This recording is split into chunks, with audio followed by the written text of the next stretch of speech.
you're a home buyer, somebody or a young person looking to buy a home, you need a bit of a reset. There is a possibility on the other side of this that inflation could actually be quite Welcome low. back to Real Estate Mindset. Today's video is going to be absolutely bonkers. Now, the data is in, and today we're going to go over a very in-depth report by Forbes that's going to detail when will the housing market be affordable again. And they're going to list some really cool tips and strategies that they believe that people should be adhering to get a great deal in the housing market. Some of it I agree with, some of it I don't, but either way, you guys, we're going to dig into that. I'll share with you my personal opinions, and don't ever forget that I have made a free home buying course just for you to empower yourself. I wanted you guys to at least know one person that's willing to help you for free. And it's good stuff, you guys. I've been doing this for over 20 years. I put my heart and soul into it. So go to my description, hit that link, and start empowering yourself. But either way, you guys, if you find any value in what I'm doing whatsoever, please hit the like button, shoot me a comment below because I am anxious to hear from you. Share the video, hit notifications, and whatever you do, please enjoy. All right, guys, so this is from Forbes, and I'm telling you right now, this is a very in-depth breakdown. It's actually very, very good. Again, I don't agree with everything. I'll tell you what I do and what I don't agree with, but the name of the article is Housing Market Predictions for 2024. When will home prices be affordable again? As the spring home buying season approaches, there are signs that buying and selling activity in the market may not fully bloom, and that's a good thing. A combination of still high mortgage rates and home prices amid historically low housing stock continues to put home ownership out of reach for many, most notably first-time buyers. And I'll throw millennial, especially millennial first-time home buyers. They got the world stacked against them. And again, that's why I have that class. If you take that class, you'll have less of the challenges stacked against you. You will be more empowered to fight through it. Many may have to surrender to the reality of elevated home prices and mortgage rates if they want to buy a home in the foreseeable future. Now, I'm going to tell you guys right now that that is not true. I can find houses right now. There's not a lot. But if you know how to use the data and you're working with an exceptional realtor, you can find some good deals. You don't have to just go buy a house and use your emotion and just settle and just give up. Oh, it's never going to change. No, there are distressed sellers right now in my market. Again, I can find houses all over the place at 2021 values in my market. And I just found a few days ago a home in the 2020 value range in my market right now. Now, that's been on the market for over 100 days, but the thing that I'm trying to say is you got to use the data. Every subdivision is different. So now we're going to go into their housing market forecast for 2024. Essentially, all of the 2024 headwinds remain. And you guys don't forget, there's a massive smokescreen right now in the form of deficit spending. In 2023, the deficit spending was 1.7 trillion. To just put that in perspective, you guys, elevated mortgage rates, out of reach home prices, and record low housing stock continue to make for a perfect unaffordability trap or recipe. The recent boomerang in rates, it's not really a boomerang, it's just pretty much gone up, in rates has dampened already tentative home buying momentum as we approach the spring, a historically busy season for home buying. While U.S. home prices declined in December for the second consecutive month, Case-Shiller Index home prices jumped 5% year over year. So there's all kinds of year over year, month over month, week over week. Case-Shiller, median, average, there's data everywhere. But quite frankly, it's unaffordable for almost everyone. Experts anticipate a slower rise in 2024 as far as home prices compared to recent years. Moreover, the fluctuation will vary regionally and depend strongly on local market supply. And that is 100% correct. And that's why you see Texas starting to go down in every metro area, because we have a lot more supply in most metro areas in Texas, supported by overwhelming new construction. In 2020 and in 2021, the housing market was too hot. Exactly. Then the 2023 market was probably too cold, but 2024 won't yet be just right. So they're saying 2023 was too cold. I'm going to say 2023 was still too hot. Will the housing market finally recover in 2024? For a housing market recovery to occur, several conditions must unfold. For the best possible outcome, we'd first need to see inventories of homes for sale turn considerably higher. And I'm going to tell you guys, it does not need to turn considerably higher. All we need is 150 to 300,000 more active units sustained. That's it. We don't need a million. A couple 100,000 is all it's going to take. This additional inventory in turn would ease the upward pressure on home prices, leveling them off or perhaps helping them settle back somewhat from peak or near peak levels. And of course, mortgage rates would need to cool off, which experts say is imminent despite rates edging back up above, it says towards, but now they are above 7%. However, when mortgage rates finally go on descent, they hope that they don't cool too quickly. Rapidly falling rates could create a surge of demand that wipe away any inventory gains, causing home prices to rebound. So they got to be very careful, obviously, not to lower rates. Just an expectation of lowering rates brings back demand. Better that rate reductions happen at a metered pace, incrementally improving buyer opportunities over a stretch of time rather than all at once. If they do it all at once, you guys, it's because we have some type of economic crisis, which I believe is going to happen, which basically is saying unhinged unemployment. If unhinged unemployment happens, rates are going to be back in the 5%, maybe even in the 4%, if the unhinged unemployment happens. He adds that mortgage rates returning to a more normal upper 4s and lower 5 range would also help the housing market over time return to 2014 and 2019 levels. Yet he predicts it could be a while before we return to those rates. So last sentence here, we're definitely looking forward to a better housing market in 2024 as interest rates start to settle around 6% or even lower. But the thing is, guys, this is crazy. I don't see why they would think 2024 would be better when right now demand is lower. When we look at Redfin data, literally all areas of demand is lower. Unaffordability is worse. Inventory is going up. It's more expensive. Why would it get better? Can you guys comment below? Why do you think that things will get better? Do you know what their point is? What is their point here? Is it just reckless optimism? Because again, things are more unaffordable, demand is lower, inventory is finally going up, and things are even more expensive. How would the industry do better? If you were already priced out of the housing market, you're even more priced out now. It's not more buyers coming to the market. The more we stay elevated like this, less people are on the sidelines because they no longer qualify. They've spent their money, they're late on a credit card, something. All right, so now we're going to go into the housing inventory forecast of 2024.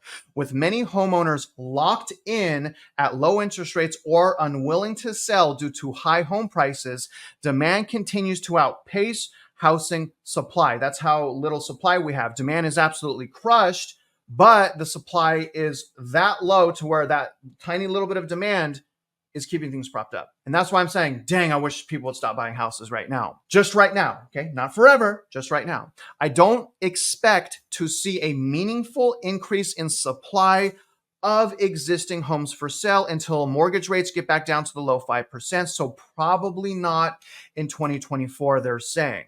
Housing stock remains near historic lows, especially entry-level supply, which has propped up demand and sustained ultra-high home prices. And that is a huge result of investors. Investors love buying the most affordable houses. So something needs to be done as far as investors as well, in my opinion. And if you guys want to come to this map, this is just going to tell you what things are selling for, the value today, value a year ago, value 5 years ago. So, just kind of that fear of missing out. But this is on a statewide level. If you go to cities, it's a lot bigger difference in cities. But pretty cool map. If you guys are interested in data visualization, that is interactive. Still, some hopeful signs are re-emerging. That's good. So now we're going to go into the hopeful stuff. I hope to be hopeful. For one, home builder outlook, which has been on a downslide, is trending back up amid declining mortgage rates and better building conditions. But again, rates have gone up, so this isn't working. The most recent National Association of Home Builders Wells Fargo Housing Market Index,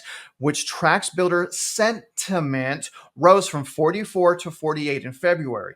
However, a reading of 50 or above means more builders see good conditions ahead for new construction. So even though it's gone up, there's still not above 50. So it's still low, just FYI. So the sentiment is still bad for new home builders. At the same time, new single-family building permits managed to tick up slightly in January. That was actually surprising.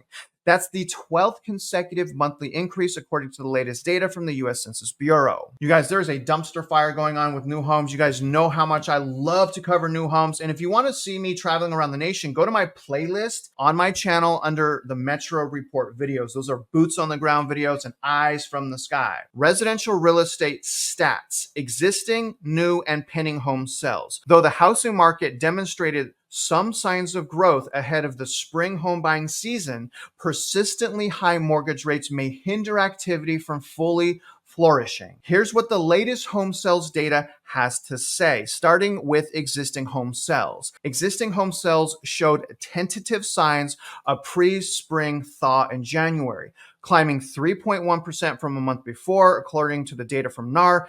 But you got to look at it year over year, and year over year, it did go down from a year ago. So again, demand is down from a year ago. Why are they saying the market's going to do better this year when demand is worse? It doesn't make sense to me, but comment below. Maybe it makes sense to you. Meanwhile, home prices continue to grow to unprecedented heights, reaching 379,000, which marks the 7th consecutive month of yearly or year-over-year price increases. We've actually had 4 or 5 months of monthly decreases. So they're not talking monthly, they're talking about yearly. While home sales remain sizably lower than a couple years ago, January's monthly gain is the start of more supply and demand. Listings were modestly higher, and home buyers are taking advantage of lower mortgage rates compared to late last year. But again, the over-optimism here, rates are higher when you look at year over year. So this time last year,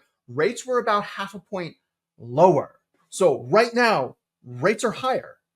I don't understand the optimism here. Now, new homes is a different story completely. Let's see what it says about new homes. Meanwhile, new homes continue to lure buyers frustrated with the lack of resale inventory. Sales of newly constructed single-family houses were up 1.5% in January from the month before, and up 1.8% year over year. So it's up a little bit. The median sales price for a new home in December was $420,700, widening the gap between existing home prices to $41,600. And that actually reversed for the first time in a long, long time. Now, it's broken down the differences here. If you guys want to see the differences in new, which is here, versus existing. So October, the difference was 23, and then 38, and then 30, and then 41. So there are some differences there, obviously. And another big difference is the buying incentives for new build are ridiculous. Existing home builders normally cannot compete with what the new home builders are offering. For example, in my market, Lennar is offering, and has been offering for about 2 years, rates in the low 4%. Right now in my market. Now, pending home sales. In the latest pending home sales data is a herrenbinger of spring housing market activity. Then we're in for a paltry season. NAR's pending home sales index sank 4.9% in January compared to the month before. Ouch. And was down a whopping, and here's the demand info again, 8.8% year over year. So down 8.8% year over year. Again, all we're seeing is data saying that it's going to be worse this year than last year. Okay, whatever though. Though Yun expressed optimism about the country's wealth and stable job market as favorable home buying condition. But what about the government deficit? Are they going to, no mention of the deficit. Oh well. Inventory of unsold resale homes inched up. So we're getting more inventory, like I said, 2% to 1.1 million between December and January, leaving existing home stock at a scant 3-month supply at the current sales pace per NAR. Many experts say a balanced housing market has 4 to 6 months of supply, and I'll also add a sustained 4 to 6 months of supply. We've already had 4 months, but it was not sustained. Now they're going to go into the housing affordability. Home affordability outlook appears grim amid rising home prices and low interest rates. Though down, however, from its 2023 high of 7.79%, the average 30-year fixed rate mortgage in 2024 remains well over 6% amid rising home values. But home values aren't rising in all metro areas. In many, they are. But in many, they're not. You really got to look at subdivision. I keep saying it. it's all about subdivision. Unless it's a rural property, then it's just about comparable data. As a result, home buyers continue to face affordability challenges. Monthly mortgage payments are back on the rise, with the median payment in January climbing to $2,671, up from $2,361 according to Redfin. So that's crazy. It went up $300 in 1 month. How did that go up $300 in 1 month? That's crazy. And the news doesn't appear to look much better for eager home buyers in the months ahead, because we're in an election year. A panel of 100 housing experts predicts that mortgage rates will stabilize at a median rate of 6% by the end of 2024. But again, I mean, why? Why would they go down? They're only going to go down if something bad happens. They're not going to go down substantially unless they have to stimulate. They go down because of stimulation that's needed. All right. And it's crazy. I don't see why we would need stimulation when we have so much deficit spending. I mean, golly, you guys. Though seemingly welcome news, the panelists anticipate lower rates will benefit homeowners over home buyers, with the lower rates combined with limited inventory pushing up home prices. So according to Forbes, it's not going to get more affordable. Things are just going to get worse. So now they're going to go on to pro tips for buyers and sellers. And if you guys kind of want to know, some of this stuff is actually really good. So pro tips for buyers in today's market, I definitely agree with the first one. Know your budget. And part of the good thing about knowing your budget is not having any consumer debt. If you're drowning in debt, don't buy a house. Okay, so know your budget. Now, the second thing here, again, I like some of the stuff that they're saying. Be flexible about the home size and location. You know, like a member of our channel, Jeff, his box to buy in was so small. Jeff and even myself, we only want to live in a certain area. So if we only want to live in a certain area, we are going to be at the mercy of that area's localized trends. And the thing is, guys, if I move 10 miles away from where I want to live, house prices go down $50,000. So number two, be flexible. If you really want to be a homeowner, you can't afford to buy the house right next to your job, that's fine. The outskirts of the city are usually the most affordable, so be flexible. Now, the third thing, keep an eye on the market you want to buy in. You don't need to be paying attention to Austin if you live in Anaheim. If you live in Anaheim, you need to be paying attention to the subdivisions and what's going on in those subdivisions. Some subdivisions have only condos, other subdivisions have only SFRs. You have to understand what's happening in a localized way. This other one is really, really good too. I really like how they broke this down. The fourth thing, and it definitely huge, don't be discouraged. They want you discouraged. When you get discouraged, they win, you lose. Stay hopeful, but earn the hope, not a false hope. So don't be discouraged. It's very discouraging right now, but all things change. Now, pro tips for sellers. Number one, research comparable home prices in your area. I'll say the buyer should do that, but usually a realtor helps with that by doing something called a comparable market analysis or a CMA, but usually that's done wrong because typically you can only look at comps in the subject property subdivision, but I've seen a lot of realtors use comps in any subdivision. Number two, make sure your home is in top-notch shape. And that's different. Back during 2020, 2021, you can have a dump and you would have an offer for $50,000 over. But now, fast forward to today, yeah, make sure your house is nice. Number three, work with a local real estate agent. That's great. Don't just work with your cousin. If you want to, whatever. But I'm warning you, there's a huge gap of skill. Huge gap of skill. Okay. There are some skilled quality realtors out there. They're just very difficult to work with because there's so few of them. The last thing is don't put off issues that require attention. Love that. 100% agree with that. All right, you guys. So the next thing here, according to Forbes, will the housing market crash in 2024? You guys probably already know they're going to say no, but let's read this. Despite some areas in the country experiencing monthly price declines, the likelihood of a housing market crash, which is a rapid drop in unsustainable high prices due to waning demand, remains low in 2024. But I do like how they said and acknowledged that some areas are crashing right now in price. Look at San Francisco. Look at Jackson, Mississippi. Look at Birmingham, Alabama. Look at New Orleans. And if you want, look at the Woodlands, Texas. The Woodlands is one of the nicest places in Houston, and it's down 20% year over year.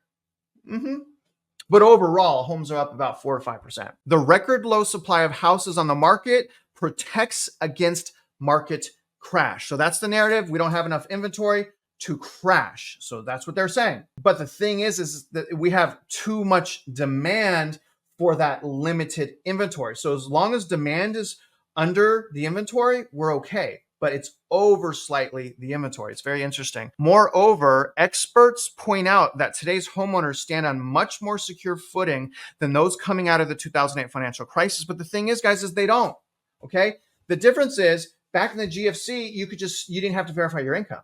Okay. But when you look at affordability, things are more unaffordable right now than the GFC. It's just the GFC took 5 years. You guys, we're only in our third year of all this stuff. So, and we had all this money printing in advance. It's going to take more time. It's going to take more time, you guys. I mean, it is what it is, but things are harder. So when people lose their job, they're dead in the water. It doesn't matter if they have a conventional FHA, VA. It doesn't matter. If you lose your job, you can't pay your bills. It's enough said. In 2024, I expect we'll see some home appreciation take a step back, but not plummet. So they're saying that prices could possibly go down, but not plummet. Now, the forecast for national home prices will rise 2.9%. So overall, and that's according to Comerica Bank, I think they're standing behind that. There'll be a slight increase of 2.9%. Now, that's nominal. When we look at remember, real price crash is adjusted for inflation. Now, this last part here, guys, is will foreclosures increase in 2024? Now, this is basically going to go on and basically say that foreclosures are up. Okay, so foreclosures are up previous month 6%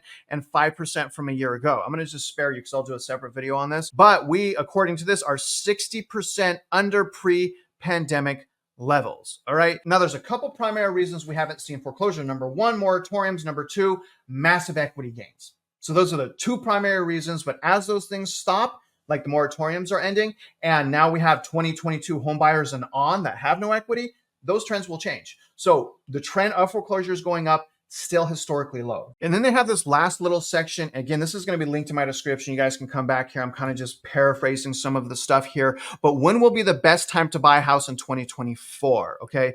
They're going to basically say when you can afford it. And I don't agree with that, you guys. I think there's many things that need to happen. The first one being taking my home buying course, so at least you understand what's wedge.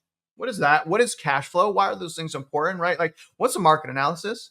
Why is price important? What's the difference in price and payment? Like, you got to learn those things, right? So I would add to that is no consumer debt. Make sure you purchase a property with, say, 15 to 20% in wedge, and make sure you can cash flow with at least a 10% down payment, and make sure you have realistic expectations. But overall, I just think it's a horrible time to buy. I do believe, though, again, using the data, using skills, you can find a great deal. It's just they're so few and far between, but I can find them myself. So I know that they're out there. It's just as we get closer to crash-like trends, it's going to be easy to find a great deal. Right now, it's hard, and that's all that changes. So definitely, you guys don't get stuck into a narrative. Stay empowering yourself, stay looking in your subdivisions, stay hopeful. And other than that, if you're out there investing in real estate, you guys already know I wish you luck. And I hope you win.